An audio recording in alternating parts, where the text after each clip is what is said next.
Titanic के बाद अगर लोगों को किसी शिप पर यकीन था तो वो थी MV एक्सप्लोरर। यह दुनिया की पहली क्रूज शिप थी जिसको खास बनाया ही बर्फ में चलने के लिए था। इसकी परफॉर्मेंस इतनी अच्छी थी कि इसने अंटार्कटिका में कई शिप्स को रेस्क्यू करने का रिकॉर्ड भी बनाया है। लेकिन 23 नवंबर 2007 की रात को काले और वीरान सदर्न ओशन में इस शिप के साथ एक ऐसा हादसा पेश आया कि इसको बीच समंदर में ही अकेला छोड़कर निकलना कैप्टन की मजबूरी बन चुकी थी। फॉरेस्ट किंग टीवी के वीडियोस में एक बार फिर से स्वागत है। दोस्तों, 1960 में समंदर के रास्ते अंटार्कटिका का सफर करना तकरीबन नामुमकिन समझा जाता था, क्योंकि वहां समंदर बर्फ से भरा होता था और इस सूरत में किसी नॉर्मल शिप का वहां जाना मौत को दावत देने जैसा ही था। मगर एक स्वीडिश अमेरिकन बिजनेसमैन एरिक लिंडब्लेड ने इसे चैलेंज समझकर कबूल किया और एक ऐसी शिप बनाने का इरादा किया जो आसानी अंटार्कटिका का सफर कर सके और जो लोग अंटार्कटिका देखने का ख्वाब रखते थे वह अपना ख्वाब पूरा कर सके। इसी मकसद के लिए एक स्पेशल शिप तैयार की गई जिसकी लंबाई 240 फुट और वजन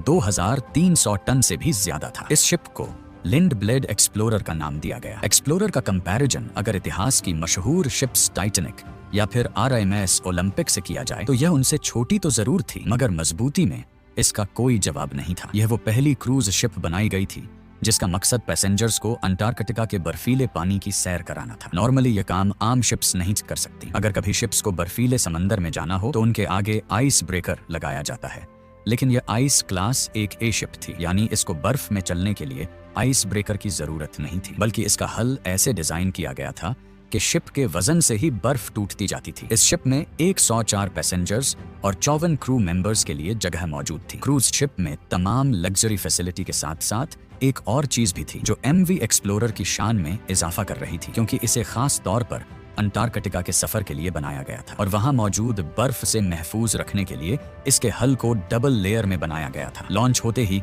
यह शिप पूरी दुनिया में फेमस हो गई और लोग इस पर सवार होकर अंटार्कटिका जाने की ख्वाहिश रखने लगे। असल में पहले इसका नाम तो लिंडब्लेड एक्सप्लोरर रखा गया था, लेकिन वक्त के साथ साथ इस शिप के ओनर्स भी बदलते रहे और 2004 में आखिरी बार इसको Toronto based travel company gap adventures ने खरीदा, जिन्होंने इसका नाम MV एक्सप्लोरर रख दिया था। इसके बाद यह किसी और मालिक के कब्जे में नहीं आ पाएगी, ऐसा किसी के वहम और गुमान में भी नहीं था। 2007 तक MV एक्सप्लोरर अंटार्कटिका के 250 कामयाब सफर कर चुकी थी, लेकिन इसी साल के नवंबर में इसको एक ऐसे सफर पर रवाना होना था जहां से लौटकर यह कभी वापस नहीं आएगी। यह नवंबर 2007 था। MV एक्सप्लोरर अपने 19 रोजा सफर के लिए बिल्कुल तैयार थी। इसको अर्जेंटीना के शहर उशुआइया से स्टार्ट लेना था और फॉल्कलैंड आइलैंड से होते हुए साउथ जॉर्जिया आइलैंड और फिर अंटार्कटिका तक पहुंचना था। 11 नवंबर 2007 को MV एक्सप्लोरर में 100 पैसेंजर्स और 54 क्रू मेंबर्स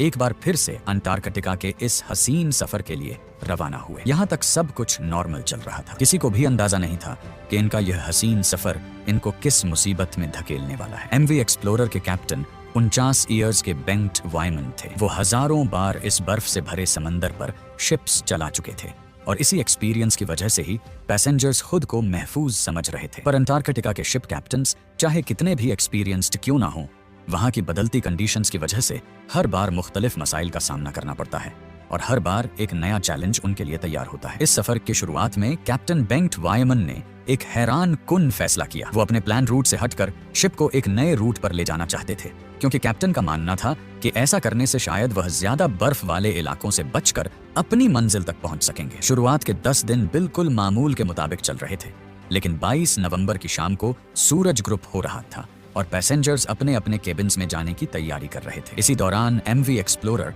एक ऐसे इलाके में एंटर हुई जहां पर काफी ज्यादा बर्फ मौजूद थी। कैप्टन ने अनाउंसमेंट की कि हम बर्फ वाले इलाके से गुजर रहे हैं, इसीलिए बर्फ के बार बार टकराने की वजह से शोर पैदा होगा और यह रात आप सबको बर्दाश्त करनी पड़ेगी। अंधेरे की वजह से कैप्टन ने शिप की रफ्तार को कम करके सिर्फ 5 नॉट्स पर सेट कर दिया था, यानी करीब 10 किलोमीटर प्रति आवर। आहिस्ता आहिस्ता शिप पतली बर्फ की लेयर से निकलकर मोटी और पुरानी बर्फ की लेयर वाले इलाके की तरफ बढ़ रही थी। मगर कैप्टन को इस बात का अंदाजा नहीं हुआ, क्योंकि रात के 10 बज चुके थे और ज्यादा कुछ दिखाई भी नहीं दे रहा था। आधी रात के वक्त अचानक शिप एक जोरदार आवाज के साथ रुक गई। पहले तो किसी को कुछ समझ नहीं आया, लेकिन फिर मालूम पड़ा कि शिप एक सख्त बर्फ के ढेर से टकराकर रुक गई है। क्योंकि कैप्टन ने पहले ही अनाउंसमेंट कर रखी थी, इसीलिए काफी पैसेंजर्स ने इस आवाज पर ध्यान नहीं दिया और वह सोते ही रहे। कुछ देर बाद कैप्टन शिप को दोबारा से चलाने में कामयाब हो गए। MV एक्सप्लोरर अब दोबारा से बर्फ को काटती हुई बर्फीले समंदर में आगे बढ़ रही थी। मगर कैप्टन समेत शिप में सवार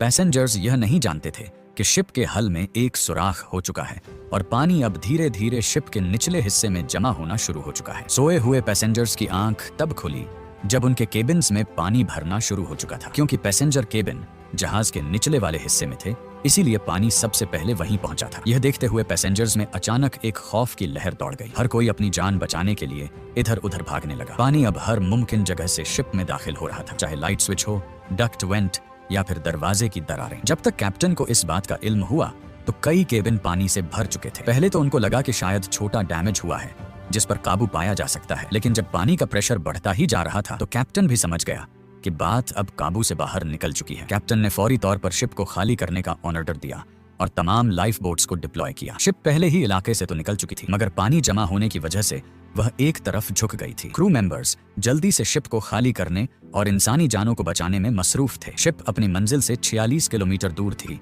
और मंजिल पर डैमेज शिप के साथ पहुंचना नामुमकिन था। दूसरी तरफ मसला यह भी था कि अंटार्कटिका का यह समंदर बर्फ होने की वजह से बहुत ज्यादा ठंडा था और यहाँ की ठंडी हवा की वजह से लाइफ बोट्स पर ज्यादा देर रहना भी मुमकिन नहीं था। इसीलिए कैप्टन ने एक्सप्लोरर के करीब मौजूद दूसरी शिप्स को SOS के सिग्नल्स भेजना शुरू कर दिए। ये सिग्नल्स नेशनल जियोग्राफिक एंडेवर और नॉर्ड्स नामी शिप्स को भेजे गए थे, मगर यह शिप्स भी काफी दूर थीं और इनका फौरन यहाँ तक पहुंचना मुमकिन नहीं था। आहिस्ता आहिस्ता पानी MV एक्सप्लोरर के सेपरेटर रूम में जमा होना शुरू हो गया। यह वो रूम होता है जहां शिप्स की तमाम मशीनरी मौजूद होती है, यानी इसी रूम से ही पूरी शिप को पावर दी जाती है। इस रूम में पानी भरने की वजह से अब MV एक्सप्लोरर की तमाम इलेक्ट्रिसिटी बंद हो गई। अंटार्कटिका के बर्फीले समंदर के बीचों बीच अब MV एक्सप्लोरर बिल्कुल अंधेरे में तन्हा खड़ी थी। इसके इंजन बंद हो चुके थे और अब शिप सिर्फ समुद्री लहरों के रहमो करम पर थी। कैप्टन को जहां इवैक्यूएशन की फिक्र थी, वहीं अब उसको एक और ख्याल भी तंग कर रहा था। अगर शिप का इंजन दोबारा से ऑन ना किया गया तो तेज हवाएं और लहरें शिप को दोबारा बर्फ वाले इलाके में धकेल सकती थी। इलेक्ट्रिकल फेलियर की वजह से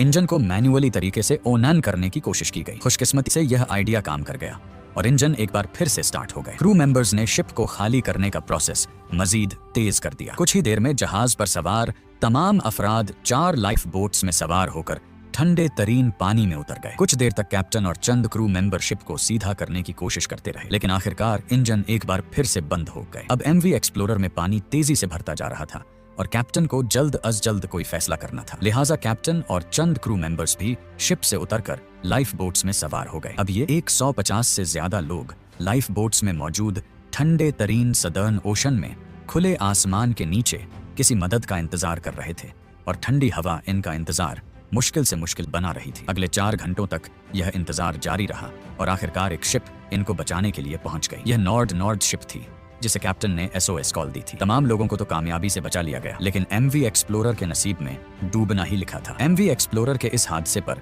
एक इन्वेस्टिगेशन टीम भी बिठाई गई, जिससे यह नतीजा सामने आया कि यह नुकसान कैप्टन बेंट वायमन की गलती की वजह से हुआ, क्योंकि कैप्टन ने जिस बर्फ को पहले साल की पतली बर्फ समझकर शिप को उस इलाके में दाखिल किया, असल में वह कई साल पुरानी बर्फ की मोटी लेयर थी। आज MV एक्सप्लोरर का शिप रेक पेंगुइन आइलैंड से 25 मील साउथ ईस्ट में 1300 मीटर की गहराई में मौजूद है। उम्मीद है फॉरेस्ट किंग टीवी की यह वीडियो भी आप लोग भरपूर लाइक और शेयर करेंगे। आप लोगों के प्यार भरे कमेंट्स का बेहद शुक्रिया। मिलते हैं अगली शानदार वीडियो में।